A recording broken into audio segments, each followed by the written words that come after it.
आज हम इस वीडियो में भगवत गीता की एक ऐसी श्लोक के ऊपर चर्चा करेंगे जो सुनने में तो बहुत ही ज्यादा सिंपल और आसान है, लेकिन इसका अर्थ बहुत ही ज्यादा गहरा और शक्तिशाली है। अगर हम इस श्लोक को समझ सके तो हमारे जीवन एक नया दिशा में जा सकती है।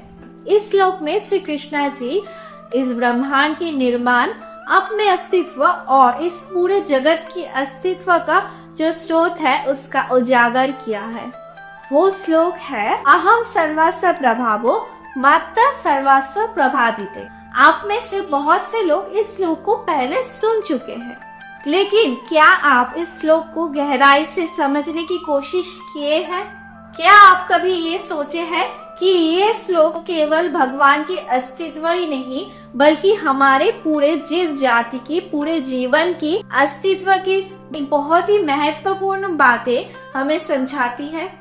तो चलिए आज इस वीडियो में इस श्लोक की अर्थ हम पूरे विस्तार से समझेंगे। नमस्ते, मैं हूँ Shreya and welcome back to my channel. तो आज इस वीडियो में हम इस श्लोक के बारे में पूरा जानेंगे और हम इस श्लोक को कैसे अपने जीवन में उतार सकते हैं और इससे हमें क्या क्या लाभ मिलेगी, ये भी हम इस वीडियो में चर्चा करेंगे। तो अगर आप इस विषय में इंटरेस्टेड हो तो हमारे साथ इस पूरे वीडियो में बने रहिए। अहम सर्वस्य प्रभावो मध्य सर्वम प्रभातिते। इस श्लोक का साधिक अर्थ है मैं ही संपूर्ण सृष्टि का स्रोत हूँ, मुझसे ही सब कुछ उत्पन्न होता है और मुझ में ही सबकी समाप्ति है। ये श्लोक भगवान श्री कृष्ण के रूप में ब्रह्मांड की परम सत्य और रचना की पहचान को उजागर करते हैं। यहाँ पर श्री कृष्ण जी ये कहते हैं कि वो सर्व सृष्टि का सृजन के मूल कारण है, न केवल भौतिक संसार के आध्यात्मिक संसार में भी उनके द्वारा प्रकट हुआ है। भगवत श्री कृष्णा अपने इस श्लोक के माध्यम से हमें ये समझाता है कि वो इस संपूर्ण सृष्टि के निर्माण के मूल कारण है। अगर हम इस श्लोक को गहराई स्तर पर समझे तो हमें ये समझ में आएगी कि भगवान अपने सर्वोपरि रूप में सभी जगह है और उनके बिना इस ब्रह्मांड का कोई अंग ना तो उत्पन्न हो सकता है और ना ही खत्म हो सकता है। अगर हम इस श्लोक को आध्यात्मिक दृष्टि से देखें तो हमें ये समझने में मदद मिलती है कि भगवान ही हर एक प्राणी के अंदर बसता है। ये सिर्फ भौतिक संसार तक सीमित नहीं है, बल्कि हमारे अंदर की आत्मा भी भगवान की ही अंश है। जब श्री कृष्णा कहते हैं मुझसे ही सब कुछ उत्पन्न होता है, इसका अर्थ है हम सब इस ब्रह्मांड की एक हिस्सा है और भगवान से जुड़ा हुआ है।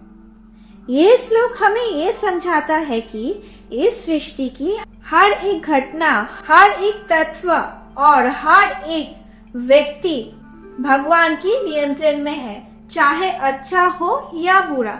सब कुछ अनंत भगवान का योजना का ही अंश है।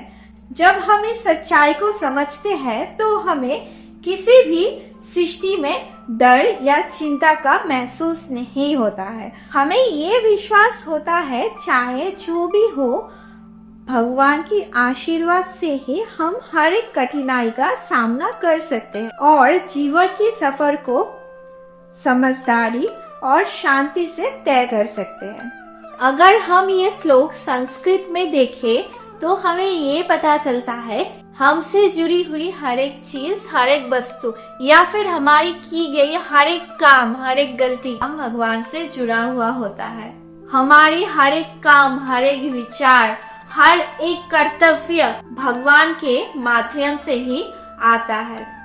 जब हम ये विश्वास करते हैं कि हमारे जीवन की हर एक गतिविधियां भगवान के द्वारा होता है तो हम हमारे जीवन के हर एक काम, हर एक कर्तव्य को और भी सच्चे मन से और भी निष्ठा से निभाते हैं। और ये श्लोक हमें ये भी सिखाता है कि हमें हमारे जीवन को भगवान के श्री चरणों पे समर्पित कर देनी चाहिए। जब हम भगवान से जुड़ते हैं और उनके दिखाए गए मार्ग पे चलते हैं, तब हम ये समझ सकते हैं कि हमारे जीवन में जो होता है, जैसा भी होता है, चाहे वो अच्छा हो या बुरा, सब कुछ हमारे लिए सही होता है, हमारे भलाई के लिए होता है। हाँ, हो सकता है कोई चीज हमें उस समय के लिए तकलीफ दे, लेकिन हमें बाद में ये पता चलता है वो तकलीफ भी हमारे लिए एकदम सही था, वो भी हमारे लिए उचित था। अगर वो तकलीफ नहीं मिलती तो हमें सीख भी नहीं मिलती और हम जीवन में इतने आगे नहीं बढ़ सकते। इस श्लोक में और एक बहुत ही महत्वपूर्ण पहलू है, हम सब भगवान के ही अंश हैं।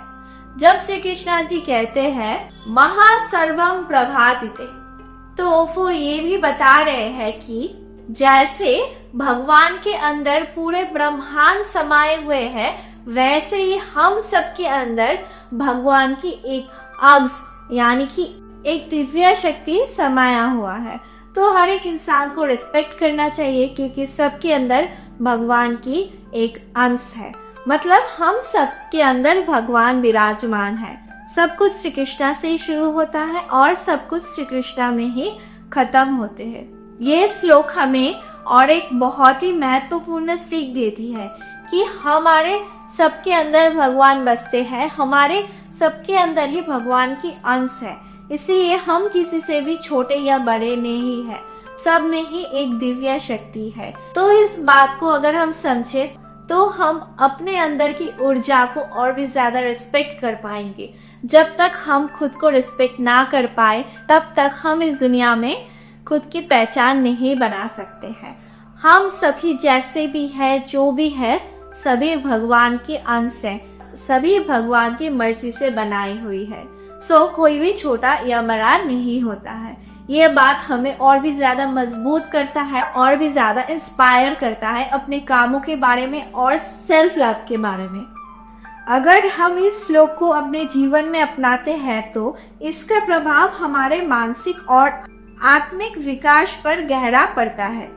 हम हर समय ये महसूस करेंगे कि हम अकेले नहीं हैं, भगवान हमारे साथ है। इस सच्चाई को समझने के बाद हमें अपनी इच्छाओं, डर और चिंताओं को भगवान के चरणों में समर्पित कर सकते हैं। ये श्लोक हमें जीवन के सभी पहलू में संतुलन बनाए रखने की प्रेरणा देती है। अगर हम भगवान के निर्देशों का अनुसार अपना काम करते हैं तो हम सभी अपने जीवन को आगे बढ़ा सकते हैं। तो दोस्तों, ये श्लोक कोई धार्मिक विचार नहीं है, ये श्लोक हमारे जीवन को और भी बेहतर बनाने की एक तरीका है। जब हम इस श्लोक को हमारे कर्मों और हमारे विचारों के साथ जोड़ते हैं, तब ना ही केवल हम अपने अंदर की दिव्य को महसूस करते हैं, बल्कि जीवन के हर एक अनुभव को भगवान के आशीर्वाद के रूप में ग्रहण करते हैं। तो हम भगवान जी के इस श्लोक से ये सीख पाए कि जीवन में जो भी हो, जैसे भी हो, खुद को कभी भी अकेला ना समझिए और खुद को कभी भी किसी से छोटा ना समझिए, क्योंकि आप भी भगवान की एक अंश हो। अगर आप खुद को छोटा समझते हैं तो आप कहीं ना कहीं भगवान को भी छोटा समझते हैं और भगवान की दिव्यता के ऊपर भी प्रश्न उठता है। तो जीवन में हर जगह, हर एक मोड़ पे खुद को वैल्यू दीजिए, खुद को प्रायोरिटी दीजिए और अपने लक्ष्य की ओर बढ़ते रहिए। अगर आपको कोई छोटा दिखाए तो वो दिल पे मत लीजिए, क्योंकि आप तो जानते हो ना कि आपके अंदर भगवान के अंश है, यानी कि आप भगवान से जुड़े हुए हो। तो उनका नाम लीजिए और अपने जीवन में आगे बढ़ते रहिए। और अगर आपको ये वीडियो अच्छा लगा तो इस वीडियो को एक लाइक जरूर कर दीजिए और मेरे चैनल को सब्सक्राइब करना ना भूलें। और पास में जो बेल बटन है उसको प्रेस कर दीजिए, ताकि ऐसे वीडियो का नोटिफिकेशन आपके पास सबसे पहले आए। और मुझे कमेंट सेक्शन में ये जरूर बताइएगा इस वीडियो के बाद से आपके जीवन में क्या क्या परिवर्तन आए हैं। और हम मिलते हैं नेक्स्ट वीडियो में। तब तक के लिए स्टे हेल्दी, स्टे ब्लेस्ड। जय श्री कृष्णा।